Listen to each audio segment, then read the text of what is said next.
Добро вечер во емисијата 360 степени на Алсат. Како ќе се прочистува судството? Објавуваме делови од методологијата.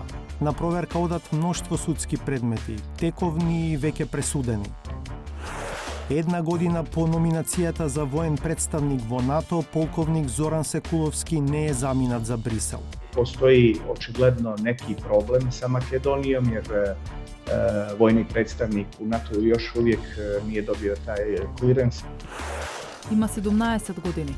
Основното образование го заокружил во Битолскиот завод за рехабилитација и од тогаш се приклучил на татковата професија.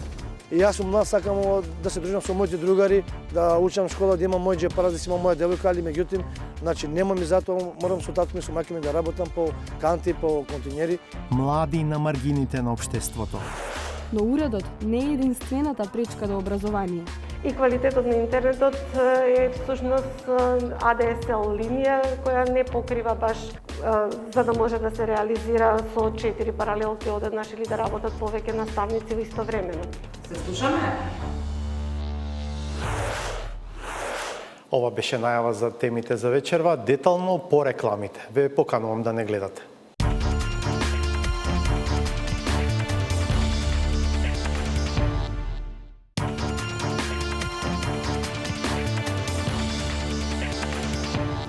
Како ќе се прочистува македонското правосудство, официјално треба да се знае во следните ден-два. 360 степени дојде до дел од документите што ја дефинираат правната рамка за проверка на судиите и председателите на судовите.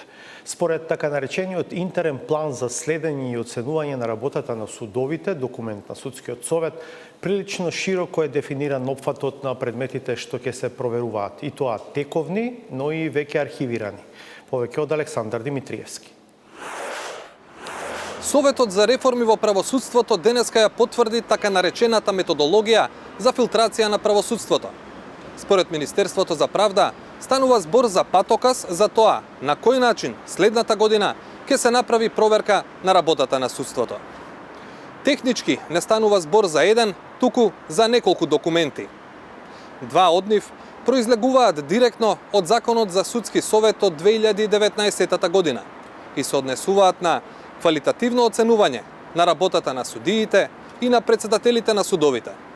Според увидот што го имаше 360 степени, најинтересен е документот наречен интерен план за следење на работата на судовите, судиите и председателите на судовите за периодот 1 јануари 31 декември 2021 година. Тоа е главна алатка за најавеното филтрирање и проверката на работата на судиите и судовите. Тоа е плод на повеќе месечна работа и ангажман на Судскиот совет, на експерти, но и секако придонес на владата. Она што нам ни е битно како влада е дека Судскиот совет го заврши својот дел од работата, ги формулираше согласно законот и согласно прописите овие инструменти. Останува да биде донесена наскоро во текот на месец јануари уште една методологија, тоа е методологија за сложеност на предметите, која што ќе ја комплетира оваа слика и практично во една определена временска рамка за наредната година, од 1 јануари 2021 година до 31 декември 2021 година, има план како да се проверува работата на судовите во државата. Но, само од достапните документи не може лесно да се извлече дефинитивен заклучок. Како ќе се филтрира судството? Еве и зошто. Според важечките законски решенија, еден судија може да биде разрешен по две основи. Поради сторена потешка дисциплинска повреда, поради нестручно и несовесно вршење на функцијата. Под потешка дисциплинска повреда се подразбираат 4 основи: повреда на јавниот ред и мир, мешање во работа на друг судија, одбивање да се поднесе изјава за имотна состојба и прекршување на правилата за изземање. Под нестручно и несовесно работење, односно вршење на функцијата, има 7 основи, меѓу кои правосилна затворска казна од најмалку 6 месеци, одолговлекување на постапка, крупна професионална грешка и во случајот најинтересното, ако во 2 последователни оценувања судијата добие негативна оценка. Сите овие механизми за разрешување судии досега му беа на располагање на Судскиот совет. Разликата е што сега со методологиите се прецизира квалитативното оценување на работата на судиите и на председателите на судовите. но според актуелните закони, судиите редовно се оценуваат еднаш на 4 години, што сугерира дека не може да се очекува брзо филтрирање.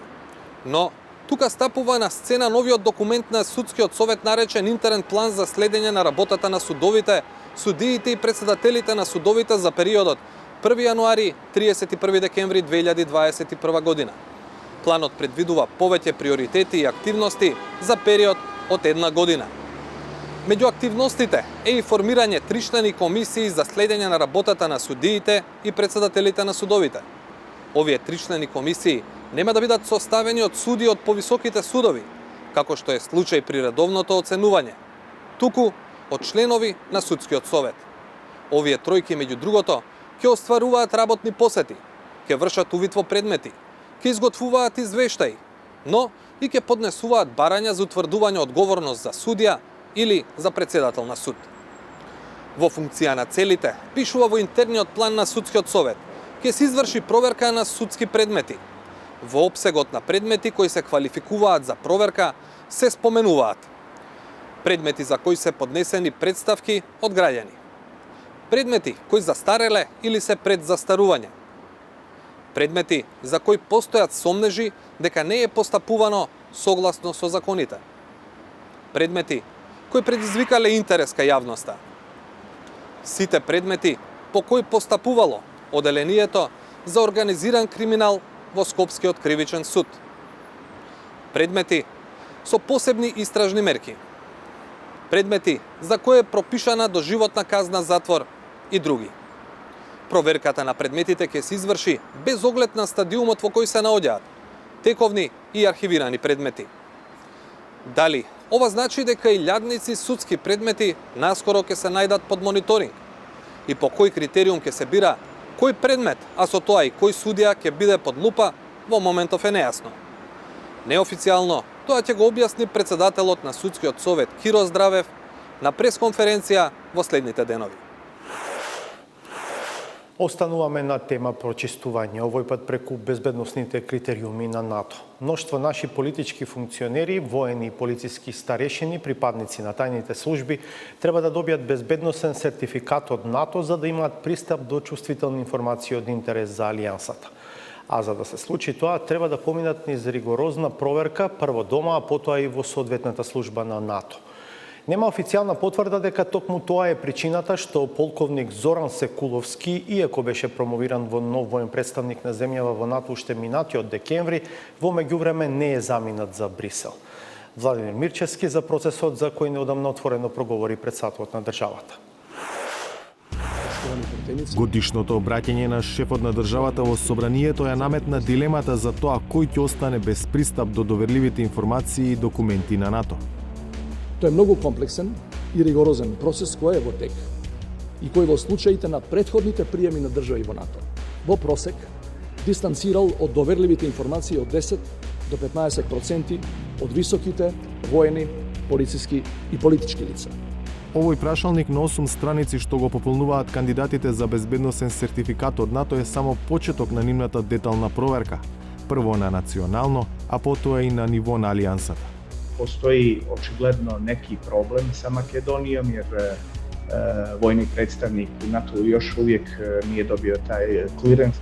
За полковник Зоран Секуловски, кон крајот на минатата година беше објавено дека ќе биде воен представник на Северна Македонија во НАТО, но до денес тој не е заминат за Брисел. Ќе го поминат ли и генералите, но и функционерите ригорозниот НАТО ветинг.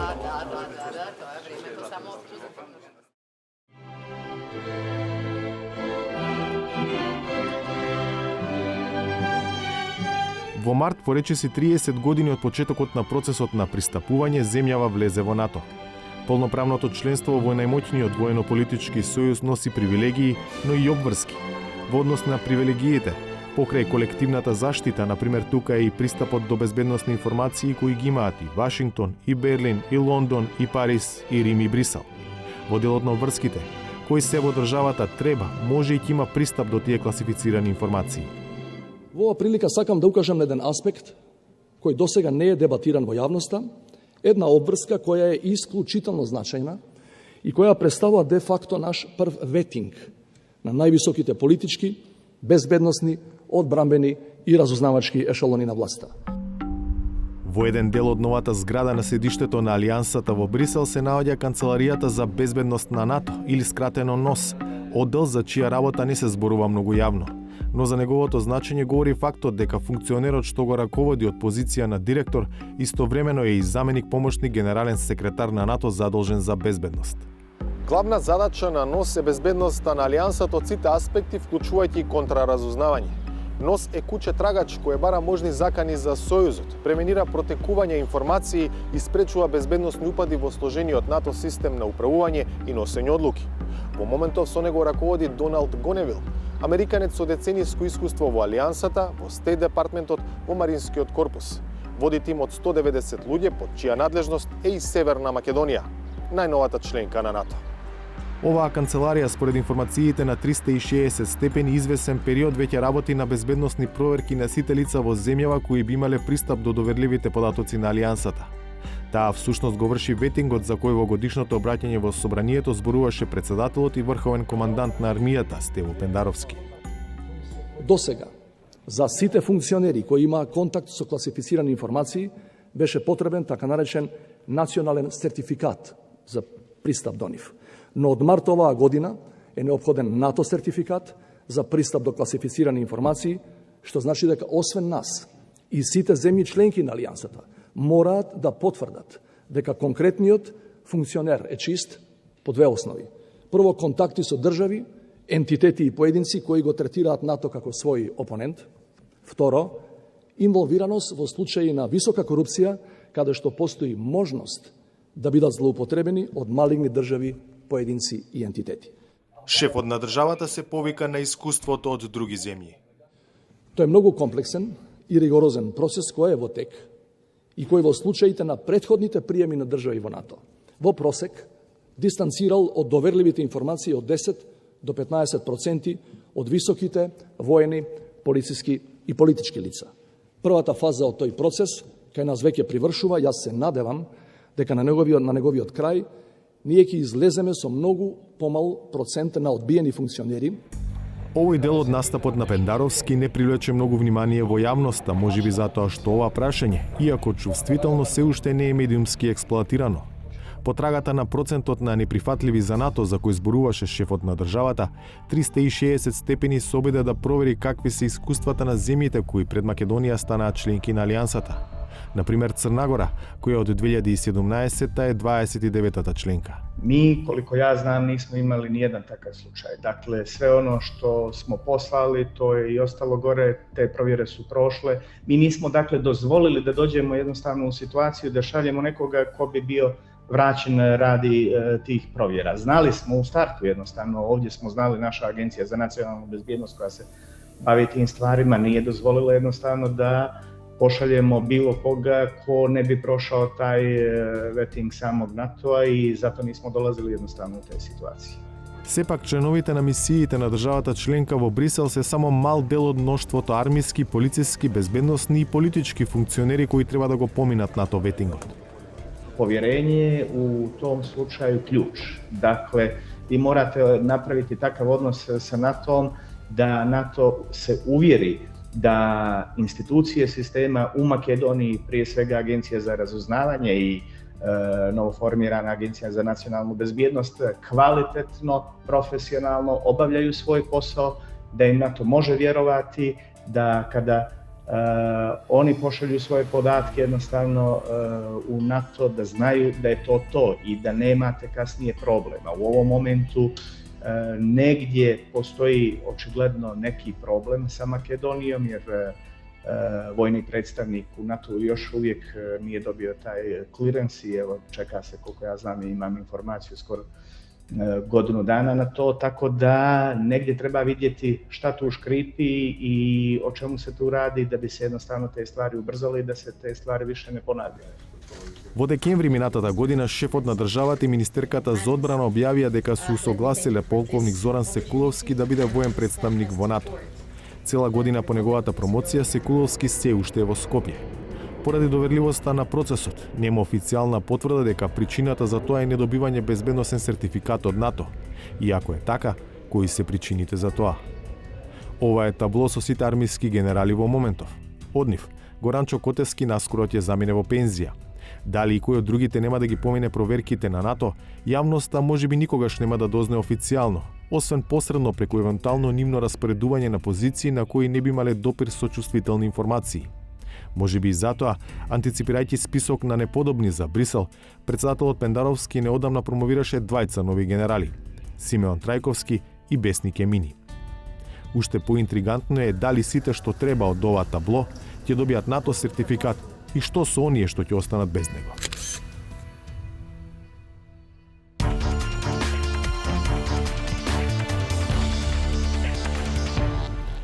Основното и средното образование се задолжителни во Македонија, но во ромските населби само 3/4 од децата на соодветна возраст тргнуваат во прво одделение, помалку од 2/3 продолжуваат во шесто, а околу 1/3 се запишуваат во средно.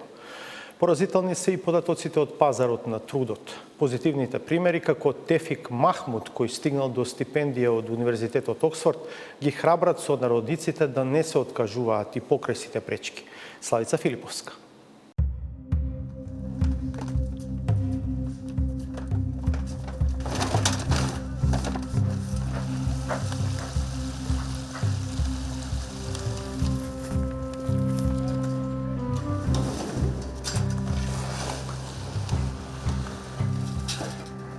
Седам шишиња, 15 плек. 350.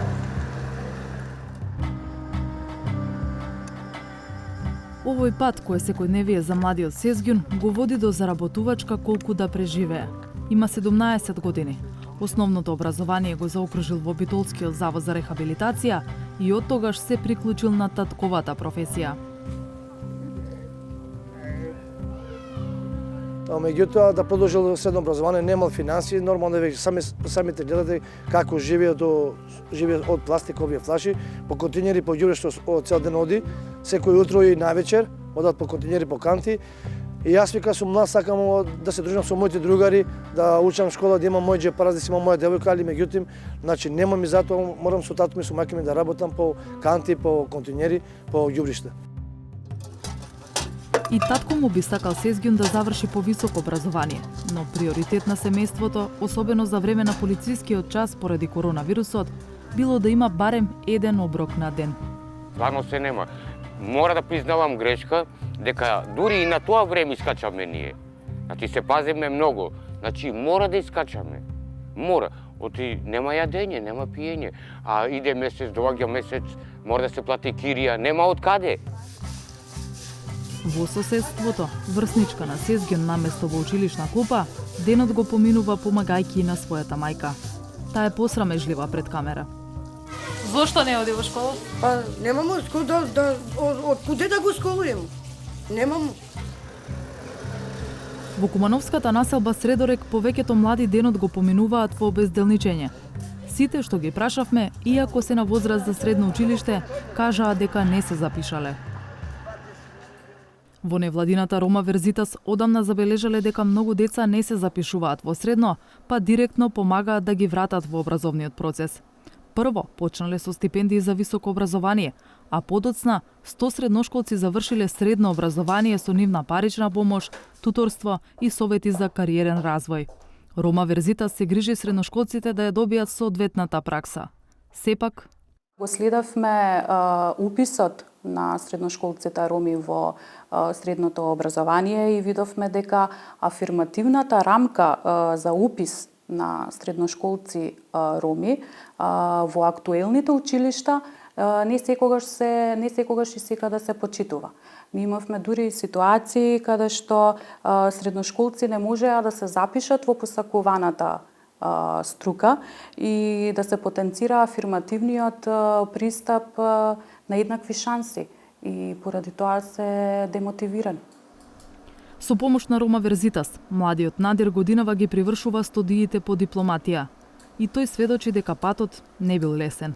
Ми беше потешко да се социализирам, не бев многу мотивиран, на самиот почеток не бев доволно прифатен, откако нели се докажав, јас им докажав исто така, дека сум исто како и сите други. И Исто така, Рома Верзитас многу ме мотивираше да го продолжам моето образование, односно високо образование. Видов дека не сум само во оваа борба, дека има уште многу други како мене и дека заедно можеме уште повеќе. Според податоците на УНИЦЕФ кои ги користи Рома Верзитас, само 36,9% од ромите успеваат да стигнат до диплома за завршено средно образование. Или, од секои 100 деца, 5 оделение ќе завршат околу 79. Дел од нив или воопшто не го продолжуваат образованието, или ќе се откажат во погорните оделенија, па деветолетка ќе завршат само 56 на секои 100 деца. Во средно не продолжуваат сите кои ќе завршат основно, па диплома за средна стручна спрема ќе зема само 37 на секои 100 роми. Колку деца воопшто не почнуваат основно образование и колку од нив се роми, прашавме и во Министерството за образование. Оттаму ни одговорија само дека знаат за 2029 незапишани деца во основно образование и дека немаат статистичка евиденција за етничката припадност на децата. За средно нема податоци. За тие 2029 деца кои по закон мора да посетуваат училиште, се поведени само 194 управни постапки, со кои родителите би можеле да добијат казни. Од ресорното министерство велат дека само во толку случаи родителите го прекршиле законот со незапишување на децата во училиште. За останатите околу 1800 според МОН, утврдени се причини како иселување, запишување порано во училиште или во друга општина, смртност и така натаму. Од ресорното министерство велат дека работат на проблемот со учениците роми кои потекнуваат од социјално загрозени семејства. Втора година поред со нив и со децата без документи, работат образовни медијатори кои практично објаснуваат зошто е важно да се посетува училиште. Образовните медијатори спроведуваат редовни средби за сензибилизација на населението и вработените во основните училишта, со спецификите и потребите на ранливите групи во делот на образованието. Редовно соработуваат со стручните соработници и со наставниците за подобрување на постигнувањата на учениците. Преземаат активности за намалување на напуштањето на воспитно-образовниот процес на учениците. Ново пракса, невладината Рома Верзитас регистрирала деца кои, иако веќе запишани, одлучуваат да ги напуштат училиштата. Сега не можам да кажам наставници и директори дека се дискриминаторски насочени кон учениците, меѓутоа не преземале ништо. Во врска со тоа, тие деца нема, како што кажав, пристап до чиста вода, значи нема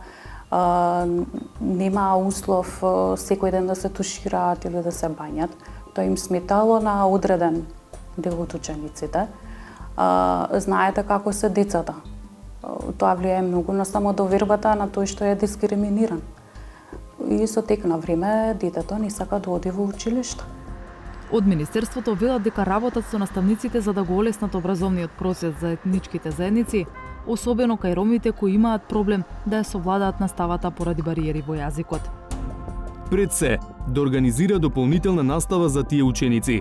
Во планирањето на наставата да предвиди посебни активности, методи за работа со тие ученици и да предвиди прилагодени техники, методи и начини за проверување на постигнувањата. Не се создава и не се стимулира кадар, а со тоа и нови работни позиции за наставници роми. Исто така не се работи на литература. Во неколку општини се изучува ромскиот јазик, но само на факултативно доброволно ниво или пак како изборен предмет, а не задолжителен. Решение на проблемот МОН гледа во целосна инклузивност на образовниот систем, зашто велат дека веќе се усвоени серија акти. Дури на оние што го поминале задолжителниот образовен процес, не им било лесно да најдат работа. Ајсена Елези од Куманово имала услови да заврши средно медицинско. Работа по струка не нашла, иако заедно со другарка направила вистинска потрага по работно место. Сега е дел од невладината Национален ромски центар. Дојдовме во Национален ромски центар, памтам како денес, направивме CV и идевме од продавница до продавница. Нема кај што не побаравме работа и од цело Куманово ни еден се нема јавено. Ни еден. Јас мислам дека повеќе влијае скриената дискриминација и многу се поголеми стереотипите и предрасудите отколку дискриминацијата. Например, тие на нас не ни рекоа не може да ве примиме затоа што не сте убаво облечени, затоа што имате друга боја на кожа или затоа што сте роми. Тие така индиректно само ни кажува ќе ви се јавиме. А ние не добиваме никаков одговор. Националниот ромски центар е невладина организација која пружила заштита на околу 250 млади роми. Ги учат на основните јазични и компјутерски вештини за полесно снаоѓање во животот, а ги поттикнуваат и на младински активизам. Добар дел од активностите сега се на пауза поради пандемијата, но и претходно исходот не бил секогаш пријатен. Младите се тотално у една блокада на размислување, на позитивност. Ние имаме млади каде често сме принудени да разговараме по неколку часа и преку Skype за да ги вратиме со волја. Ни се случи и заминување во некои од блиските земји. Има млади кои заминуваат во Босна и викаат дека подобро живеат во Босна отколку ако останат тука. Во базата на Агенцијата за вработување, само годинава како невработени се водат 14.208 роми. Споредено со другите помали етнички заедници, ромите се најбројни по невработеност и покрај тоа што според последниот попис не се најбројната помала етничка заедница. Како ранлива група, ромите се квалификуваат за оперативниот план за активни програми и мерки за вработување на Агенцијата за вработување. А за фирмите да вработат луѓе од ранливи категории, државата ги стимулира со неколку мерки. 19.000 денари за вработување роми, лица без образование или припадници на други ранливи групи. На тој начин, годинава се вработиле 76 роми. Грант од 200.000 денари за опрема ако се вработи лице од ромска етничка заедница или други ранливи групи. Со програмата за самовработување, агенцијата поттикнала 38 роми да отворат свој бизнис. Агенцијата пред пандемијата организирала и обуки за зајакнување на капацитетите на активните баратели на работа. Директорот на АВРМ, Абдуш Демири, вели дека не ги чекаат припадниците на ранливите групи сами да побараат помош, туку и институцијата со помош на UNDP ги информира на терен за опциите на пазарот на трудот. Роли tyre është që të motivojnë dhe të informojnë rregullisht ata rreth mundësive të punësimit ose të përmirësojnë kapacitetet e tyre profesionale. Но невладините обвинуваат и за друга појава. Имаме и такви случаи што на ромските места се вработуваат други лица кои се декларираат како роми. И тоа е изгубена доверба. И покрај сите премрежја, упорноста може да даде резултати. Ова е Тефик Махмут од Шуто Ризари, кој добил стипендија од престижниот универзитет Оксфорд и станал магистер за миграции. Махмут вели дека клучна улога во неговиот развој имале родителите, иако починале кога имал 8 години. Ми дадоа и како добра примарна социализација. Врз основа на таа примарна социализација, всушност тоа ми беше импетусот позади се што имам направено во делот на образованието во мојот живот. Образованието го започнал во основното училиште во Шуто Ризари, но основното образование го завршил во училиштето Кирил и Методи. Продолжил во гимназија, а потоа добил стипендија на Европскиот универзитет во Скопје. После моето дипломирање работа во меѓународна јавноправна организација и од кога се стекнав со некој меѓународно правно искуство, после тоа аплицирав во Оксфорд. Не, ништо. Искрено, ја немав ни во алтернатива, као, знаете, ако не добиваш стипендија од Универзитетот на Оксфорд, ќе отидеш, не знам, во некоја невладина организација или фондација ќе бареш, или као трета или четврта алтернатива ќе ти биде државата од каде што доаѓаш. Не ја ни инкорпорирав во таа некоја алтернативна листа што имам. Затоа, имајќи ја во предвид политичката култура што имаме во државата, знаете, ако државата како таква каде што може да ти помогне, не ти помага, замислете за нешто што е дополнително, не знам, дополнителен товар на нејзиниот државен буџет. Секако дека за такво нешто ќе ти требаат и врски и луѓето се на високи позиции во државната власт и други работи поврзани со истото што јас како дете без родители од Шуто Ризари секако дека ги немав. Поради пандемијата и Махмут моментално е во татковината. Работи за меѓународна организација, а гласен е и во борбата за правата на својата етничка заедница. Предуставниот суд ги спори амандманите со кои се озакони далечинско учење, оти сите деца немаат пристап до потребната технологија. Донародниот правобранител пак реагира што Министерството за култура нема вработено ниту еден ром. Соодветната застапеност и правичната застапеност е законска и уставна обврска. И пошто е законска и уставна обврска, уште еднаш не може и не сме да биде предмет на индивидуален избор, предмет на индивидуална, политичка одлука кој што на некој што е горе или на некој што формира администрација да му текне дека не треба да ги инкорпорира ромите. Сите треба да бидеме инкорпорирани. Особено ако станува збор за мултиетничко или мултикултурно општество како што сме ние. Од една страна и од друга страна, особено ако Македонија сака да биде дел од Европската унија. Знаете, предуслов за да бидеш дел од Европската унија треба да исполнуваш неколку услови. Едно од условите се Копенхашките критериуми, кај што децидно вели дека треба да се почитуваат и да се подобрува ситуацијата на малцинствата, меѓу кои се и ромите во нашата држава. Тефик ги мотивира младите да не се откажуваат. Оти алтернативен пат за успех, освен образованието, вели, нема. Ако навистина посакуваш нешто да направиш, мислам дека не постои бариера што не можеш да ја отстраниш во твојот живот. За 2 дена учениците ќе заминат на зимски одмор. Распустот остана во предвидениот термин, иако почетокот на учебната година доцнеше 1 месец. Какви се искуствата од изминатите 3 месеци комбинирана настава, како се снајдоа наставниците и како се прилагодија учениците, од сторијата на Галена Николовска-Ризвановиќ, работена во соработка со Јужне вести од Ниш. Учениците од 4-то одделение па нагоре ова полугодие не добија можност да следат настава во училиште. Им беше дадена опција да учат онлайн, но 40.000 ученици во земјава немаа услови за тоа. И тие сака да ода во школа. Нема таблет, стоја трча по улици. И за школото обеќаваа ќе донесет и нема донесен уште. Новата влада уште на првиот школски ден соопшти дека не може навреме да купи толку нови уреди. Постапка за набавка на 40.000 компјутери, веројатно со сите детали внатре, согласно искуството, трае некаде до април месец. И ова не е лесно. Во соседна Србија секое семејство можеше да избере дали ученикот ќе оди во училиште или ќе учи од дома, но и таму се импровизираше. To znači da su svake druge nedelje bili uskraćeni za likovno i muzičko, za koje smatram da su jako bitni predmeti u najmlađem uzrastu kod dece. Првото COVID-19 полугодие помина. 360 степени во Македонија и Јужне вести во Србија проверија како.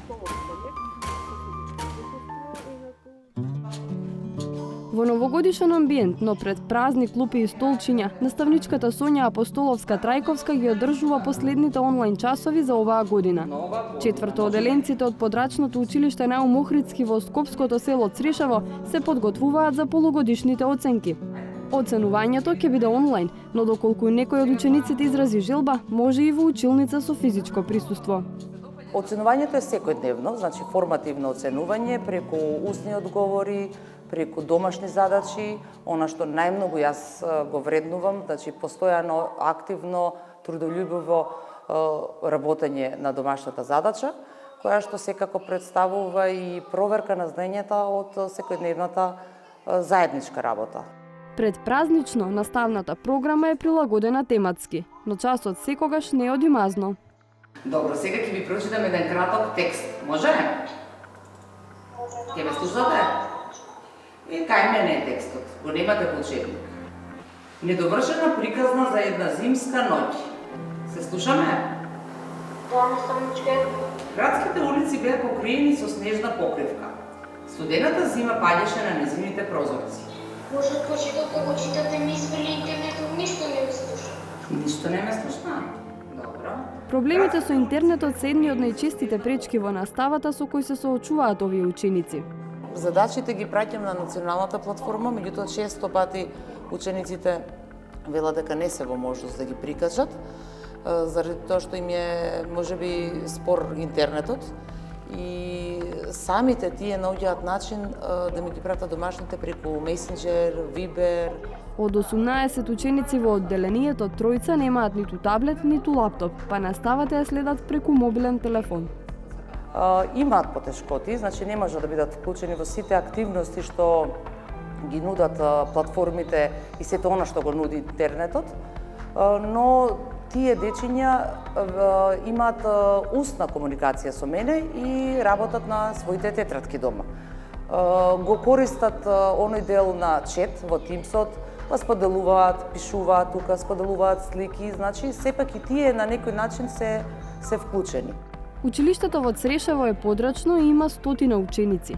Децата од прво до трето одделение одат на настава во училница, но за погорните одделенија немало услови да се овозможи физичко присуство. Тоа за дел од жителите представува проблем, бидејќи не успеале да обезбедат уреди за следење онлайн настава. Како е со интернет, компјутери имате? Нема нити интернет, нити компјутер, ништо. Па како учи?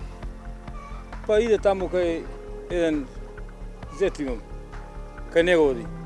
Нашиот соговорник вели дека семејството побарало од училиштето да им обезбеди компјутер, но не добиле.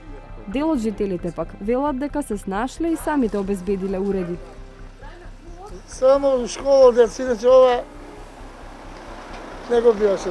Па добро, деца се супер, дома си стануваат на време, си прават тоа обичајот. Имат тие компјутери, имат по телефоните, све тоа. Од што учат, од телефон или од компјутер? Баш не сум гледал, кога не да кажам права, но тука смо исто куќа.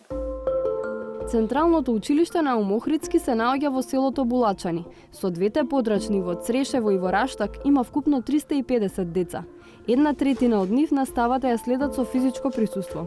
Од тие 126 ученици, само еден ученик работи со печатени материјали, заради тоа што родителот се изјасни дека не сака детето да присуствува физички во училиштето.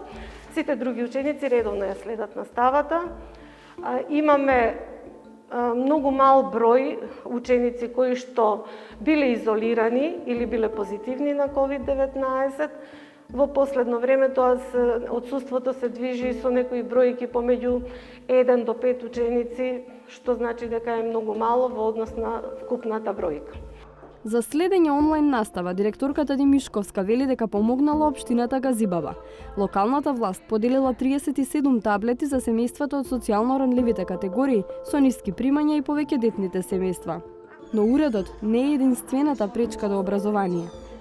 Интернет провайдерите во подрачјето каде што обстојува основното училиште на Охридски имаат прилично застарена инфраструктура и квалитетот на интернетот е всушност ADSL линија која не покрива баш онолку upload колку што бара еден наставен процес за да може да се реализира со 4 паралелки одеднаш или да работат повеќе наставници во истовремено. Чекорот на Газибаба да подели бесплатни уреди таму каде се неопходни го следеа и други општини откако државата не успеа да купи за сите ученици на кои им треба. И покрај тоа, се уште има ученици на кои им се потребни. Најдобар доказ за тоа е Борча Стаменов од Кавадарци, познат по Facebook иницијативата Донирај компјутер. Планот ми е до нова година барем да стигнам до 600 компјутери и со тоа да завршам така наречена мојата 6-та сезона на Донирај компјутер. Мотивиран од самохрана мајка која немала компјутер за децата, Стаменов во 2016 година почна да поправа стари компјутери и да ги донира на оние кои им се најпотребни. Од почетокот на пандемијата и онлайн наставата, неговата работа забрзано расте, па се повеќе граѓани, компании и амбасади му испраќаат пакети со компјутерска опрема. Значи има машини кои што вие позади, буквално нема потреба од никаква интервенција, нали? Дури доаѓаат и со инсталиран оперативен, ми требаат едно 10 минути да ставам тоа што треба. Некои машини бараат нели додатна диагностика. Но можам да кажам дека од 40 до 50 минути за една машина може да се изгубат. Значи обично гледам да не губам многу време. Семејствата што бараат компјутер му испраќаат податоци на Facebook, а критериумот за да добијат е потврда дека се со ниски примања, невработени, самохрани родители или во друга социјално ранлива категорија. Предпразнично со компјутерот има и новогодишно пакетче. Фидбекот што се добива е прекрасен, значи не се опишува тоа со зборови. Последно време некако тренд стана оние што добиваат компјутери, некои пишуваат песнички, некои цртаат семејни слики со Донирај компјутер у средина, примал видеа, буквално некој ми пратил некоја 4 пива као фала, што беше доста интересно. А дали донациите го решија проблемот на 40.000 ученици кои немаа услови да следат онлайн настава на почетокот на учебната година? Од Министерството за образование велат дека бројот е намален. Околу 8.000 ученици наставата на далечина ја следат на националната телевизија преку емитување на 15-минутни часови на македонски и албански јазик. Дополнително, наставниците беа во постојана комуникација и доставуваа печатени наставни материјали на учениците кои не беа во можност наставата да ја следат на далечина. Со посветена заедничка работа, МОН, општините и општествено одговорни компании за исклучително краток период успеаја да го намалат бројот на ученици кои немаат уреди и да обезбедат континуитет на образовниот процес во услови поразлични од претходно. Со комбиниран модел на настава почна и учебната година во Србија. Разликата во споредба со Македонија е што сите добија шанса да бираат меѓу физичко присуство и онлайн настава. Она што е исто е што и таму властите се задоволни од крајот на првото полугодие. Учениците се веќе на распуст, а надлежните велат дека успеале навреме да обезбедат услови за следење на часовите на далечина. Па Министарство е благовремено поделило таблете, телефоне, појачало интернет мрежу, а баш таму оним, да кажем, ретким случаевима, ишле су папирне верзije и наставник ја обилазио лично децу. Говорим о руралним срединама и таму где по еден ученик, два евентуално и така даје. Во училиштето Свети Сава во Ниш има повеќе од 1000 ученици. За поголем дел од децата кои немале, биле обезбедени таблети и телефони за онлайн настава преку различни проекти за правата на детето. Значи, сви су добили материјале, троје ученика, тројица уствари, кои су заиста из едне врло социјално угрожene породице, па су имали проблем код куќе да немају ни струју, ни воду. За njih smo svakog dana štampali materijale, oni su dolazili ili svakog drugog dana već u dogovoru sa nastavnicima i stručnoj službi su nastavnici ostavljali. Oni donesu to što su završili, a što dobio štampani materijal. Но најголемите проблеми во Србија беа во училиштата каде поголем дел од учениците се одлучија за физичко присуство. Бидејќи беше ограничен бројот на ученици во еден клас, се направија многу одделенија, па на некои деца часовите им почнуваа доцна попладне. Едно од решенијата да не се седи во училиште до полноќ беше кратење на часови. To znači da su svake druge nedelje bili uskraćeni za likovno i muzičko, za koje smatram da su jako bitni predmeti u najmlađem uzrastu kod dece. Ono što je takođe pogubno za decu je to što su bili uskraćeni za časove fizičkog vaspitanja, koji su neizmerno važni za decu u razvoju. A ono, čini mi se, što će možda za njih da ostavi i neke veće posledice je to što, evo, već skoro godinu dana se sa polovinom svog odeljenja ne druže i ne viđaju. Ова полугодие не беше предизвик само за Балканот, туку за целиот свет. Нема готови решенија, а ова беше можност и надлежните да научат нови лекции. Како во второто полугодие да нема деца кои не можат да следат настава. Реклами па саботажа.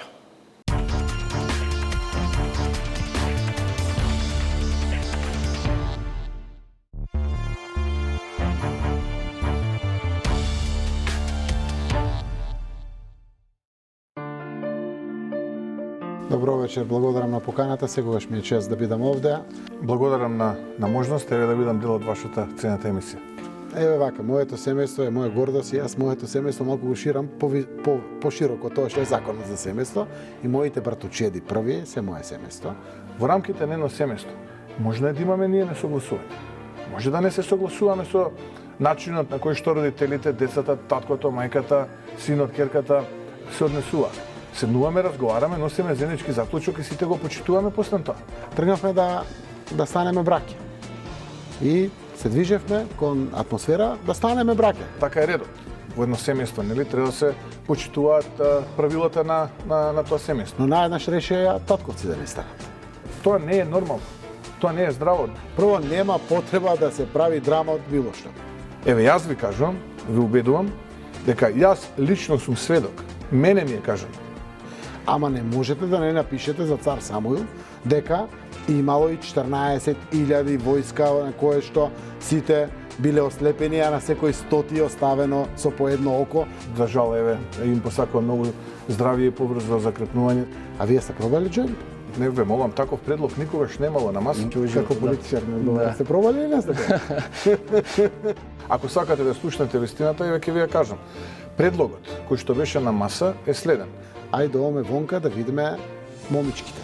Но видете, јас не сум експерт за таа пракса, иако доста разговарам со експерти. Можат Бојко Борисов и Зоран Заев да разговарат што сакат. Секакви тези ќе може да слушнете во јавноста, но едно е важно, а тоа е што прават тие двајца. Пијат кафе? Зашто разговараат? Екатерина Захариева и Бујар Османи исто што сакат да разговарат. Нели ви е тоа сомнително? Јас сум стрейт, а поддржувам ЛГБТ. Ама видете сега, ако сега јас треба да делувам дефанзивно, вие сте таму, јас седам тука и правам попис, ви земам податоци. Ајде, исполни си барем едно од стотиците ветувања кои што си ги дал. Ние можеме да купиме сега дополнително време, за тоа време што го губиме. Како мислите, во кој смисол? Ние знаеме дека треба да платиме. И ние се спремаме да си платиме. Вака, ние може да си играме мачка и глуше цело време, да се полниме со фрустрации. Па се разговара, ако има потреба, може и ќе се појави. Не е така да... Еве, кажете ми вие. Не треба да земаме, затоа што кога ќе земеме, го отвараме прашањето, па, на кој ќе се сега тие? Не можете така да се однесувате. Тоа не е зрело однесување. Јас верувам, реално, дека меѓу 3 и 6 пратеници во следниот период ќе се приклучат на парламентарното мнозинство, заради тоа што имаме заеднички визии. Секогаш и во политичката филозофија мултиплицирајте таа со најмалку 4-5. Не е така лесна работа, еве сега ќе видиме колку ќе гласат. Мојата политика беше секое зрно во амбара. Тоа ви е речиси 3 години и буквално ако некој бил промотор на таков тип на политика, тоа сум бил јас. И јас замислувам дека први, втори и трети ќе бидам дома во пиџами. Ама еве да не се караме и да прифатиме се. Тоа треба, тоа е решение. Еве јас никогаш тоа нема да го прифатам. Жалам што до крај ова интервју не даде резултат. Мене ми беше интересно.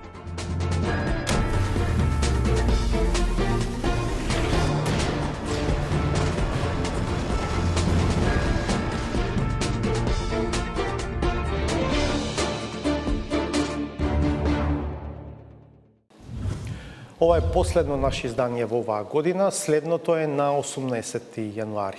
Убави празници!